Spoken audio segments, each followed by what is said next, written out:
Olá, tudo bem, queridos? Bem, a palavra que foi ministrada nesta manhã, ela se encontra em 1 Reis 17, no capítulo 1 ao 24. Se eu estiver falando aqui que nós estamos passando por uma crise, parece que nem impacta mais ninguém. Mas estamos, na verdade, achando que um simples vírus abateu todas as nações. Mas se eu disser para vocês que há 2.500 anos atrás, Elias passou por uma crise muito pior que a nossa, parece que não dá para acreditar. Mas só situando vocês, depois do reinado de Salomão, teve 19 reis em 209 anos. E o último deles foi o rei Acabe, o pior rei que poderia existir em Israel. Não teve outro pior. E também se casou com uma mulher que era a pior do mundo, assassina, feiticeira, um monte de coisa. E ela induziu o rei a confiarem em Baal, né? Em confiarem nesse deus pagão. E então ele era o padroeiro da prosperidade. Então quando eles cultivavam o alimento, colhiam os alimentos, ou quando as crias davam, quando as vacas, os rebanhos davam crias, tudo era tributado a ele. Mas nesse tempo Deus levantou um homem que não era conhecido, de uma família que não era conhecida, de uma família que não era sacerdotal, de uma família que não veio dos profetas, mas Deus levantou um homem. O quanto é importante para mudar a história de uma nação. Então eu e você podemos ser escolhidos nesta época para sermos levantados para mudar a história da nossa casa, da nossa rua, da nossa empresa, da nossa escola, por que não do nosso Rio Grande do Sul e do nosso Brasil. Elias foi levantado de uma família desconhecida, de uma região, Tisbé, que ninguém conhecia. Quando diz Elias o Tesbita, não é o sobrenome, mas é da cidade que ele vinha, tão pequenininha que nós não encontramos nem na Bíblia. Nem no mapa de Tisbé. Então eu quero falar com vocês da importância que é sermos alguém levantado por Deus nessa geração. E nós encontramos muitas coisas. Hoje em dia as nossas igrejas parecem que estão cheias de figurões, de pastores com nome, de pessoas com nome, que estão na mídia, aqui e aí. Deixa isso de lado. Deus quer usar a mim e a você. Então é isso que você precisa ministrar. Agora Elias chega no palácio do rei e fala com o rei Acabe. E diz para o rei, olha, ele já chega sem orar, sem nada, porque ele teve um tempo de oração, que está lá em Tiago 5:17, um tempo de oração antes disso. Ele chega, vai entrando no palácio, chama, ou sei lá, o rei Acabe estava lá, eu não sei, mas ele diz, olha, não vai chover, não vai ter orvalho por muito tempo. E não foi uma palavra de autoajuda, não foi uma palavra de bajulação, mas foi uma palavra de juízo. De juízo. E por quê? A chuva era lá de vez em quando, porém orvalho caía toda noite. Então ele junta o incomum com o comum. E se Deus retém as chuvas e o orvalho, com isso estava quebrando as pernas de Baal.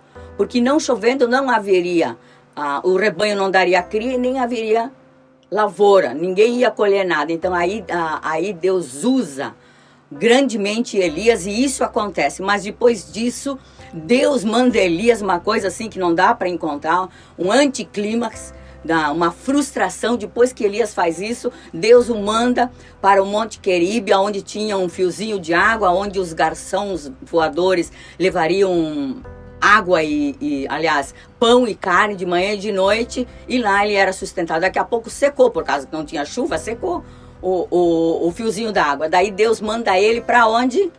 Lá para Sarepta, para uma viúva. Daí ele pensou, poxa vida, graças a Deus, eu pelo menos tenho um ministério, vou lá, essa viúva é pobre, está passando fome, eu vou lá para cumprir o ministério, pelo menos ministrando para uma viúva. Mas não, ao contrário. Deus diz para ele, vai lá que uma viúva vai te sustentar. Incrível, né? Deus parece que tem um senso de humor incrível.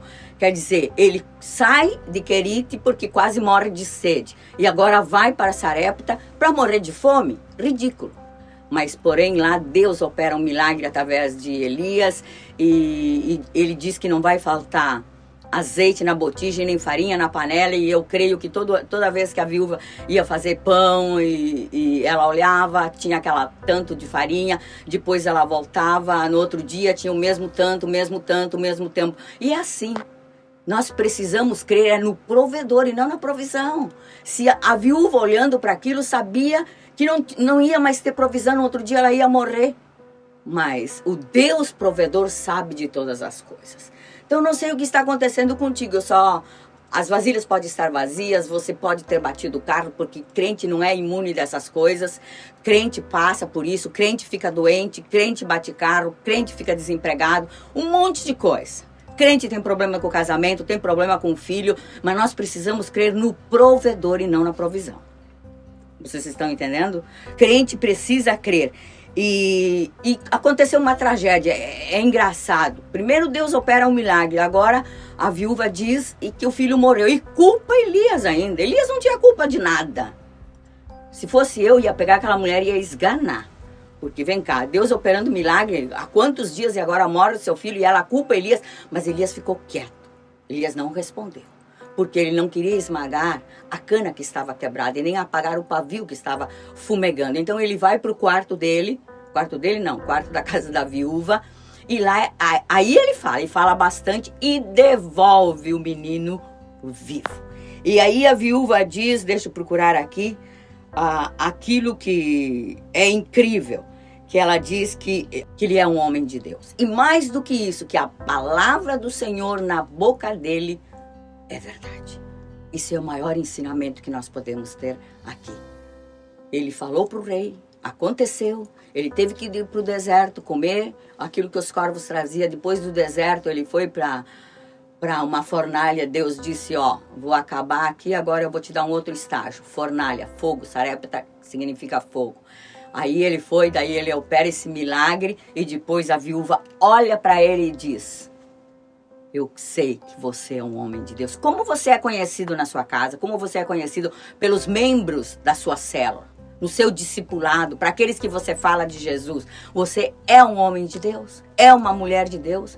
E o mais importante, a palavra de Deus é verdade na sua boca. A viúva reconheceu que a palavra de Deus na boca de Elias era verdade. Por que ela diz isso? Porque eu creio que muitos proferem a palavra de Deus, mas a palavra de Deus não está na sua boca. Então, meu irmão, quem sabe Deus quer te usar.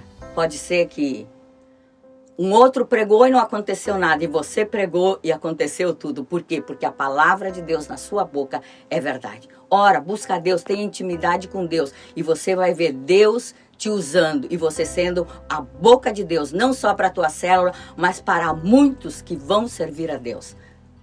Deus te abençoe.